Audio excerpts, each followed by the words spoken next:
What is up, everyone? Zane's Productions here, and today we will be tiering all of the Generation 2 units for Fire Emblem 4 Genealogy of the Holy War. As you can see, I've already tiered all of these units just due to the sheer amount of units that you have here. Yeah, there are definitely a lot more than Generation 1 due to all of the substitute units that you get if you do not pair up units in Generation 1.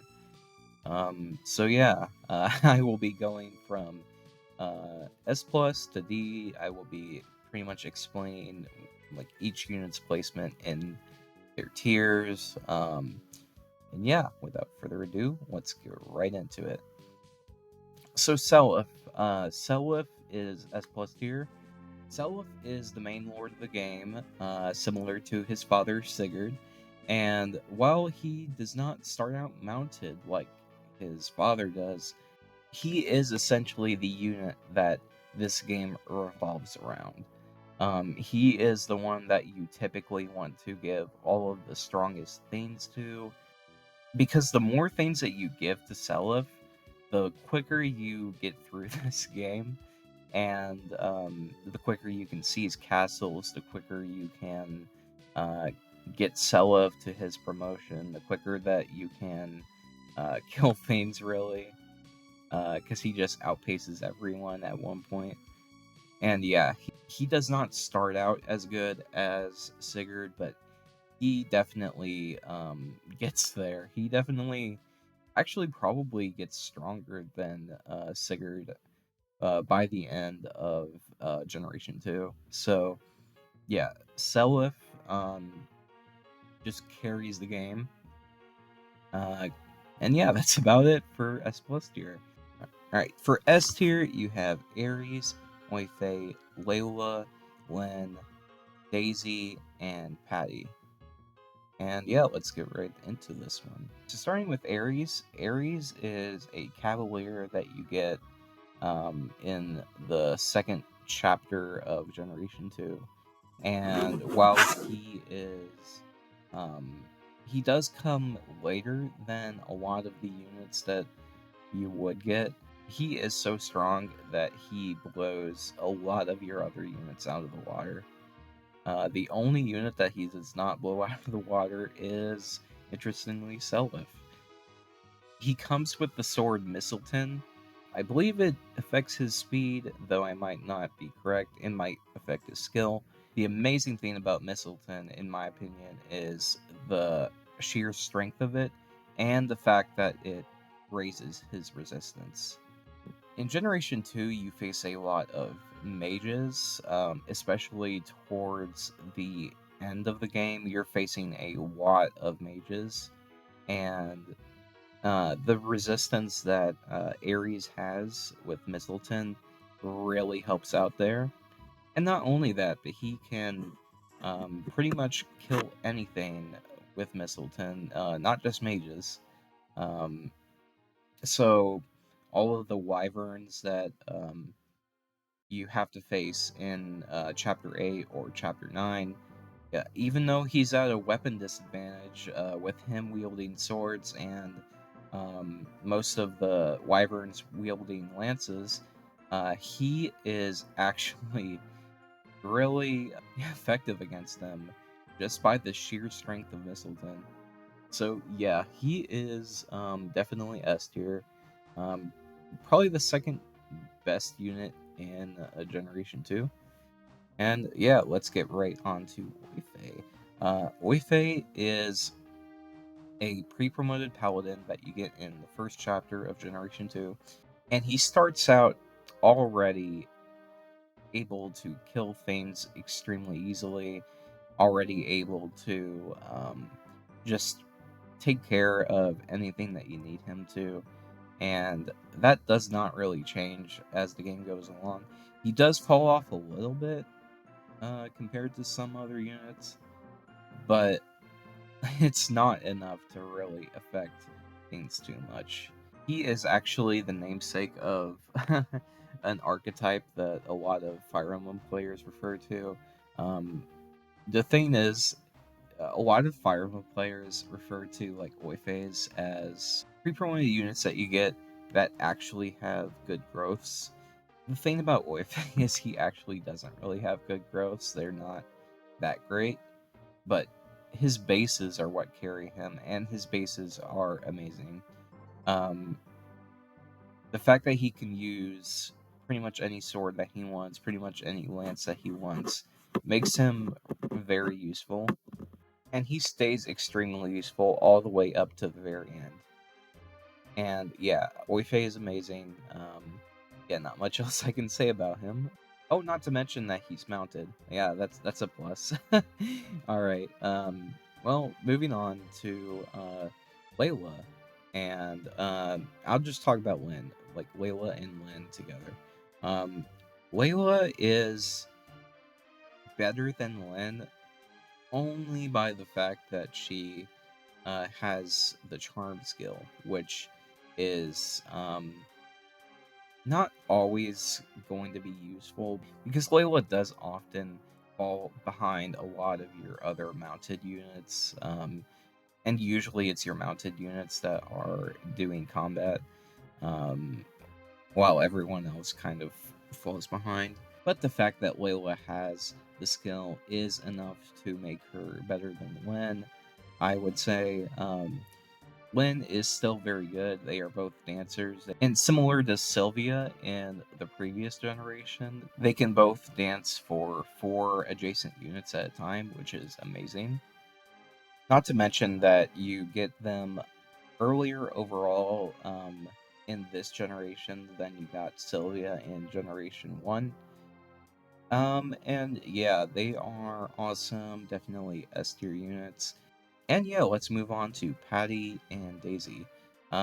Daisy is also similarly to Layla and Lynn, better slightly in my opinion than Patty.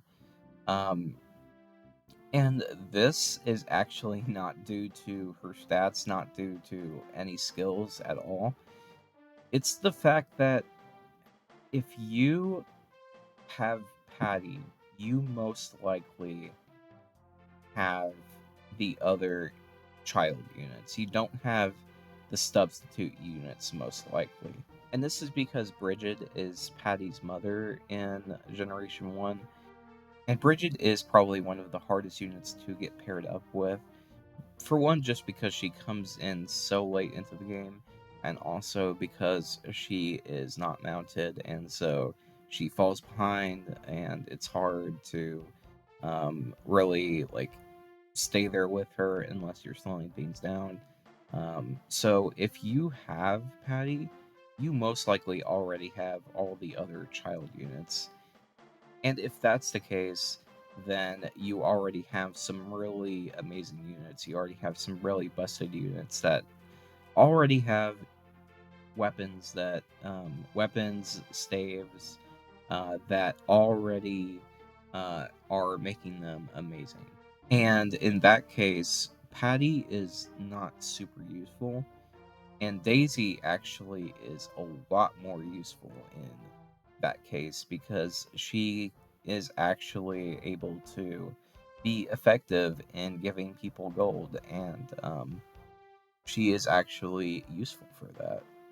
Whereas Patty doesn't really have a whole lot of things that are like important for her to do. She can give gold to people like Lana or maybe people like Coirpre. But yeah, she doesn't really have a whole lot of things that can make her super important. But the fact that she can still steal gold and give it to other units is very good for her and keeps her in the S tier overall. It's just Daisy is more likely to be important than Patty is. And yeah, that wraps up the S tier. Let's get right on to the A tier. So starting off, we have Diarmuid. Diarmuid is a sword cavalier that you get very early on into the game. And while he doesn't have many viable 1-2 range options, most units don't really have viable 1-2 range options. Most of the 1-2 range options in this game are not very useful. So he doesn't really suffer a whole lot from that. He is, for one, mounted, which is awesome, and he also has the pursuit skill, which is also awesome. And he is able to inherit things such as the Brave Sword. He is able to inherit stronger blades, um, if you so choose. He is able to inherit the Silver Sword, and overall, swords in this game are actually very good. Diarmuid will actually probably be one of the best units in Generation 1. Even despite starting out unpromoted, he is probably going to always be one of your most useful units, one of the people that is able to get kills most effectively. And yeah, Dermot, awesome. Speaking of awesome, Finn. Finn came back from Generation 1 just to kick some more butt, just because he felt like it. And yeah, he is just as good in this generation as he was in the last. He comes back with the stats that you left him off with in Generation 1. So his results could vary if you did not use him at all. He just starts out as I believe, a level 1 Lance Cavalier, which is not super amazing, but you most likely did train him at least a little bit. And if you did, then he actually starts out very strong, probably up there with like Oifey. And you could even get him to the point where he is promoted and is able to use things such as the Silver Lance or that sort of thing. And at that point, he just becomes absolutely busted. Whenever you get Finn, he starts out separated from the rest of your army, along with Leif and Nanna. He is probably going to be the only one that is able to competently kill units at that point. Leif is not really able to do it, and Nanna is probably not going to be either, just because they're not strong enough yet. And so this is a very good time for Finn to shine and just show you how good he is. He will most likely be protecting Leif and Nanna while a barrage of units come towards them, and will be defending a castle that is kind of separated from the rest of your army. And this just goes to show how strong he already is. And he won't really drop off a whole lot past that point. He will always be useful, similar to Oifey. Um, the only thing that kind of holds him back is that he is locked to lances. If he had the ability to use swords, he would be slightly better, and if he joined a little bit earlier, he would also be slightly better. Those are really the only things that are keeping him from S tier, but overall, he is amazing. And yeah, speaking of amazing, the other two units that he comes with, Leif and Nanna. Um, let's start out with Leif. Leif starts out not very impressive. He does not have pursuit, and he is not mounted. So you just kind of have a Myrmidon type character that is not able to double in most cases. And he also does not have very good stats to begin with. So you might be wondering, why are you placing him in the A tier? Why are you putting him like above all these other units down here? He does not seem very good. Well, whenever you do promote him, he becomes the Master Knight. And if you watch my last video, if you haven't watched it yet, go watch it. He has the same promotion as Lachesis. He promotes into a Master Knight, and once he becomes a Master Knight, he becomes honestly even better than Lachesis ever did. He will just become a staple unit in your army. He will be fighting alongside Seliph to just kill everything. And yeah, the fact that he is able to get to that promotion earlier than Lexus ever did um, puts him very soundly in the A tier. And then you have Nanna.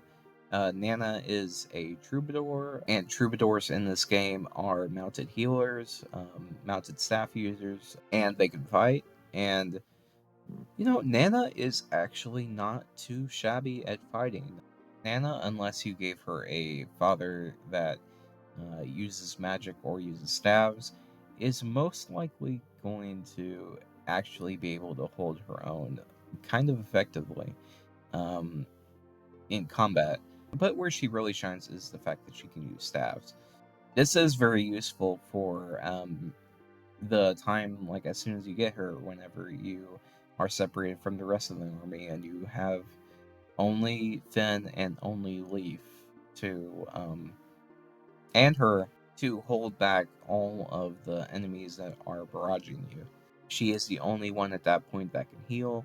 And from my experience, she never really falls off at that point. She remains one of your best units that can keep up with all of your mounted units and heal them and warp them if so needed. And yeah, she is definitely an awesome unit. Let's move on to Arthur. Arthur is a very mixed unit. You could honestly argue that he is like down in the C tier somewhere. If you were to give him an unoptimal pairing, he could actually be not very good at all. But where Arthur really shines is the fact that he can inherit the Forseti tome if you are to pair up Tiltu and Lewin. And at that point, you have a unit that joins in the first chapter that has Forseti, which is probably the best weapon in the game. And while he does not start out mounted, he does eventually get a mount. And so at that point, you have a mounted Forseti user, which is actually super broken. Can basically kill anything. 30 might weapon that gives 30 speed is it's just broken. It's just absolutely broken. And so Arthur just has a very big window of opportunity where he can either be extremely good or not really that good. This was a weird tiering for him. I decided to, for these child units, just consider like what their optimal pairing would be and just kind of go off from there. Because with how this generation works, all these units kind of just inherit the skills, the bases, the weapons, the items from their parents. And depending on what parent you give them, it can definitely vary.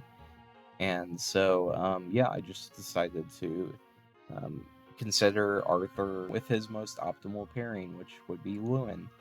And yeah, at that point, Arthur is extremely good. All right, B tier. From here on out, I'm gonna try to go a lot quicker with my descriptions of each unit because there are a lot more to get through, and I kind of just want to get this video done. So and like there's at this point, there's not a whole lot that is super interesting about these units, except for two. I will be definitely going more in depth on Julia, and we'll definitely be going more in depth on Shannon. And yeah. So first you have Lester. Lester is a bow cavalier, and the awesome thing is he can inherit bows from people such as Midir, people such as Jamka, and if you are to give them bows such as the Brave Bow or the Killer Bow, he is going to really take off early on because you get him at the same time that you get Oifey and Diarmuid, and yeah, he is very awesome in that regard. Um, The only thing is, he does not really have an option for one-range combat, which does kind of hamper him a little bit. But other than that, yeah, very awesome unit. Will most likely have Pursuit as well.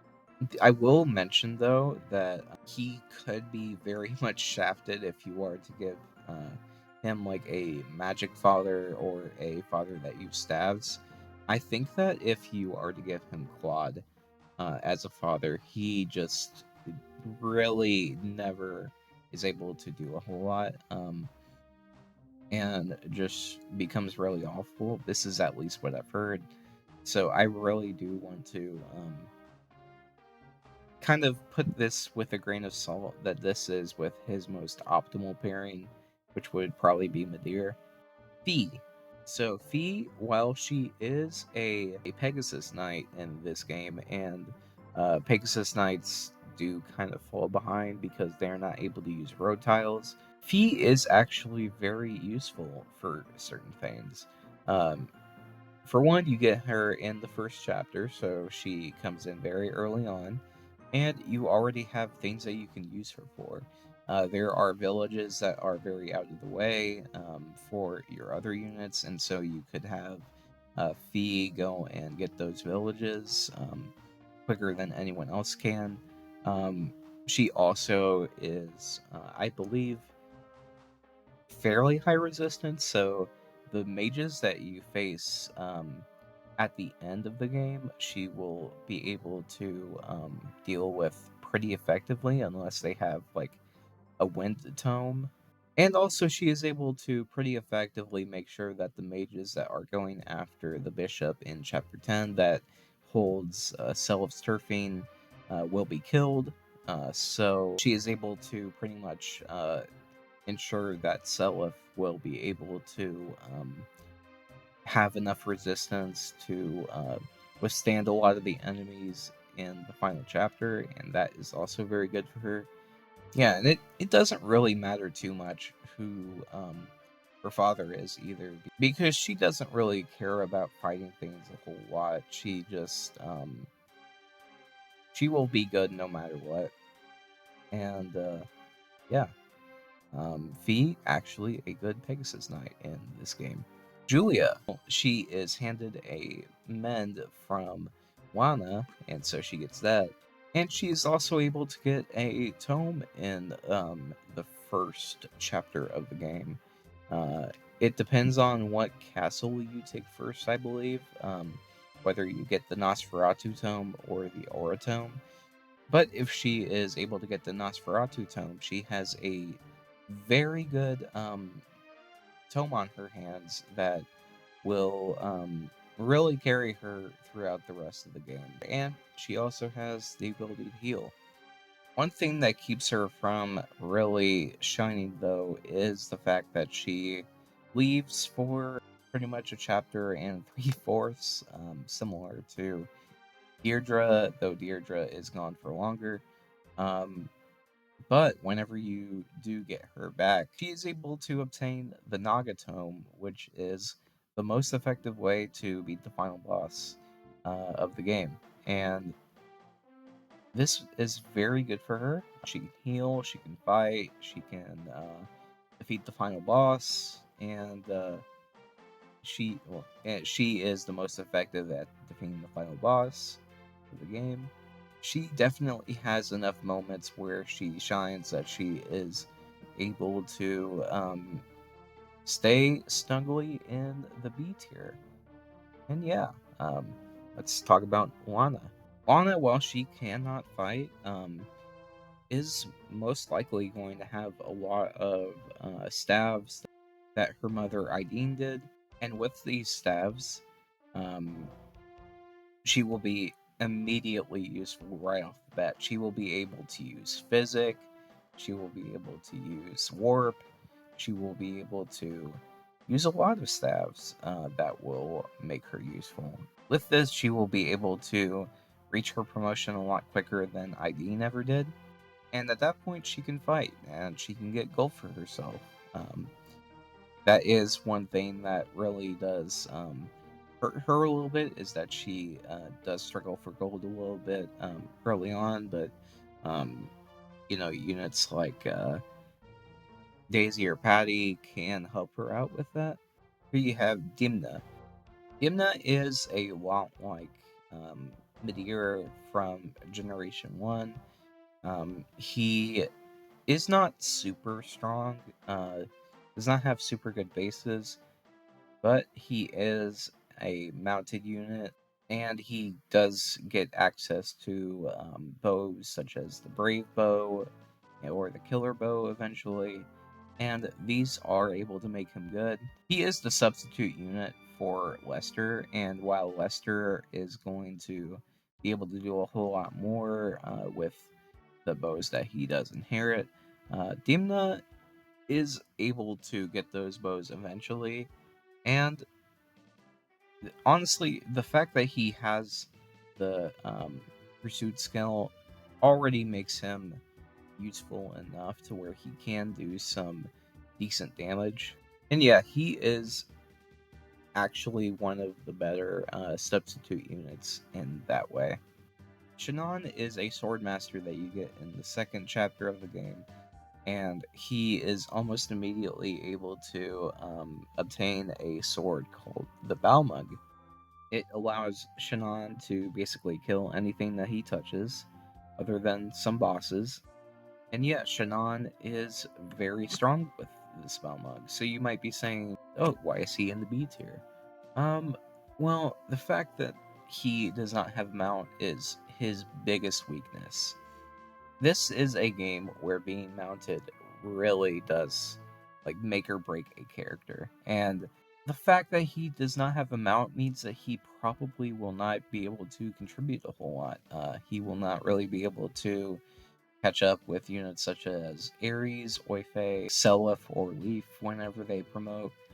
And so he will be pretty much in the dust for a whole lot of the game and won't really be able to contribute, sadly. Though if he was able to contribute, he would definitely be up there with Ares for sure. But sadly, that is just not the case. He is a foot-locked unit, and yeah, it's a shame because he definitely has some of the best stats in the game. Let's move on to Ced and Hawk. Ced is a potential inheritor of the Versetti Tome, which is very good, but he also gets access to the White Tome. And also, Hawk here also gets access to the Light Tome. They are very similar units. They really do perform almost the exact same, except Ced can use the Versetti Tome if you are to have Lewin be his father. Um, Other than that, they are very similar units. They pretty much do the exact same thing. Both very strong, just really kind of tempered back from the fact that they are not mounted and that they come in fairly late into the game. Um, yeah, not a whole lot else to say. Just strong units. Yeah, it doesn't really matter what father you give Ced, he will always be strong because of his light tome. And yeah, moving on to Jeanne. Jeanne is not strong, does not have very good bases by any means, but the fact that she is mounted and is a healer um, will make her fairly useful, even despite all of her weaknesses. She will not really be able to inherit any good staves because she will always be locked to C rank staves, um, and she does not really have viable combat. But the fact that she is, at the very least, able to heal is good for her, and the fact that she has a mount is good for her. Not a lot to say. Jeanne is a substitute character for Nanna, and is worse, but is at the very least able to heal, and so she is salvageable in that way. All right, C tier. As you can see, there are a lot of C tier units, and yeah, this is going to be kind of like a lightning round where I will be like going through them like pretty quickly because for a lot of these units, there's just not a whole lot to say. So yeah, let's see how quickly I can get through this tier. Altena. Altena is a Wyvern Rider, and as flyers go in this game, she is kind of going to fall back behind your other mounted units, which is kind of a sad thing for her. She gets the Gable Glance, which is fairly good, but sadly, she is not really able to make a whole lot of use for it. Um, there are a few things that she's useful for. For one, she is useful for guarding the castle in the final chapter against the other Wyvern Riders, and she is able to talk to Arian and is able to convince him to help out. And in this way, she will most likely distract the last units that you have to deal with, like that are guarding the final boss for long enough um, to where your units such as Seliph or Julia will be able to easily deal with the final boss without much problem. And yeah, other than that, her usefulness kind of she doesn't really have it. You could use her Gable to kill things, but I don't really ever use her as a combat unit. I just kind of use her as a unit to recruit Arian to help you out and to get some villages. Um, yeah, other than that, not a whole lot to say about her. And yeah, here are your two starting Myrmidons that you get. Larcei and Scathach, I think it is. He is also known as Ulster. Yeah, they're essentially the same unit. I think Larcei naturally has Nihil, while Scathach does not, but overall they are just early game Myrmidons that you get, not mounted, so not super useful. And yeah, Iuchar is a Axe Cavalier that you can get. You can choose between him and his brother Iucharba. Um, Iuchar is not super good because he is locked to axes and he does not have um, Paragon like Lex did, and he does not have Pursuit, so he cannot double. But he does get the Brave Axe pretty early on, and he is mounted, so he does have that going for him. Tristan right here is a Sword Cavalier, and while he does not have Pursuit, which is actually pretty bad for him, he does have critical at the very least, and he is able to eventually get the Brave Sword, which at that point he will be fairly useful. He doesn't have very good stats, but um, at the very least he is mounted, so he does have that going for him. It just he does have quite a bit of resources that you have to pour into him to make him good, but at that point he will be good, and yeah, not a whole lot to say about him. Here you have Dalvin and Creidne, and Dalvin is only slightly better than Creidne because he has an extra skill advantage. They are the substitute units for Scathach and Larcei, and you get them at the same time. Not a whole lot else to say about them. Muirne is the substitute unit for Lana. She does not inherit any staves. Um, which kind of does hurt her a little bit.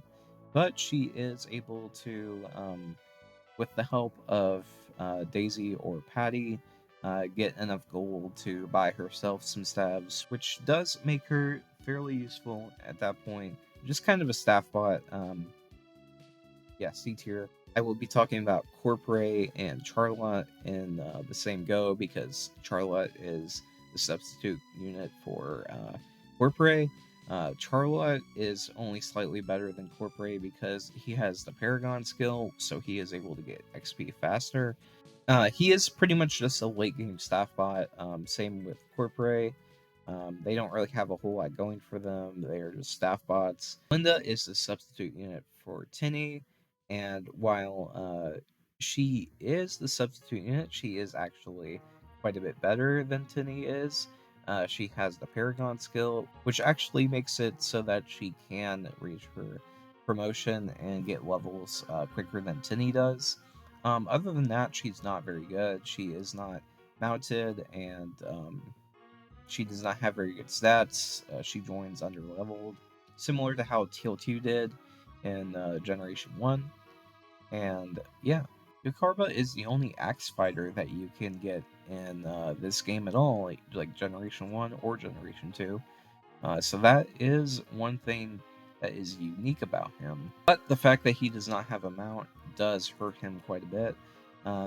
Whenever he promotes, he is able to wield bows, which is fairly good for the arena because he can switch to bows if he is not able to kill a unit in the arena with his axe. And the bow units are generally weaker, so that is one thing that he has going for him.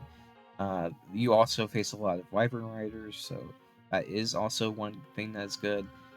But the fact that he does not have Pursuit and the fact that he is not mounted does hurt him. Hermina is a substitute unit for Fee, and she is not very good. She does not have Pursuit, but she does have Adept, but Adept is just not always viable. She's also very weak and does not inherit weapons in the same way that Fee does. So she is just not very much as useful as Fee is. She is not very effectively able to kill Thanes. She just really is someone that you go to visit villages with, and that's really about it. And yeah, D tier. There are really only 5 units that I would say are bad enough to be in the D tier. And these are units that I believe almost have zero use to them. All these other units at least had some use that you could argue for, but these ones I can't really think of a way that you could make them useful. So starting out with Faval. Faval is an archer that you get in Chapter 8. And while he does have access to the Ufel bow, he is unmounted, so he will never be able to make uh, very good use of it. And the fact that he starts out as an archer while his mother Bridget started out as a sniper makes it even worse because he has worse bases, I believe, than she does. And yeah, not very good unit. At least does have a holy weapon that he can use. Tine is actually a lot worse than her substitute unit because, for one, she does not have Paragon, and two, she's actually not able to carry the same weapons that Linda would be able to because I believe that she has a B rank in Thunder Tomes at base, if I'm remembering correctly. And yeah, the fact that she starts out underleveled, does not have Paragon, can't inherit the same weapons that her substitute character can, is unmounted, just really hurts her a lot. And yeah, she is not very good. Hannibal is the last character that you get in this game, and he, similar to Arden, is a armor knight, but at the very least he is promoted. And so he has a skill known as Pavice, which can block damage, but it only has a chance to proc, and you most likely won't ever see it because he probably won't be able to see combat ever. He will fall behind all of your other units. You will never really see combat with him unless you slow the game down to a crawl. And at the point that he joins, you're facing a lot of mages, which he does horribly against. So yeah, he is just not very good. Doesn't really have a use, but he is at the very least better than these two, a mid and a Zalo. Oh boy, I'm just gonna talk about them both right now. A mid and a Zalo are some of the worst units ever. A mid is at the very least a unit that you get early on. You get him in the first chapter of Generation 2. He is the replacement to Arthur, but he is locked to the Wind Tome until you get Elwyn later on, and he does not have pursuit, so he is not able to follow up. He does not get staves, unlike someone like Tine or someone like Linda. Whenever he promotes, oh, and he does not get a mount like Arthur does. Yeah, he is just very weak. He will most likely never be able to really contribute anything. He is actually even worse than Asaello was, and Asaello, I also put in the D tier. Um, he is just not really able to contribute anything at any point. Um, but he does, at the very least, join earlier than Asaello. Asaello is just so bad. He might honestly be worse than Arden. He is an archer that you get, and he is the replacement to Faval. And he's even worse than Faval because he does not join with the Ufel, which is the only saving grace for Faval. He joins with a silver bow, and he is not mounted. He is not able to hit enemies at one range. He is just honestly a joke unit, and he really just does not have a place in this game. Um, yeah, okay, I've actually decided he is worse than Arden. Yeah, he is very bad. And yeah, that was my Generation 2 tier list. Let me know in the comments if you would have tiered anyone differently. Uh, Make sure to like and subscribe. Let me know if there are any other videos that you would want me to make. Leave your suggestions in the comments. And yeah, thanks for watching, and I'll see you next time. Bye bye.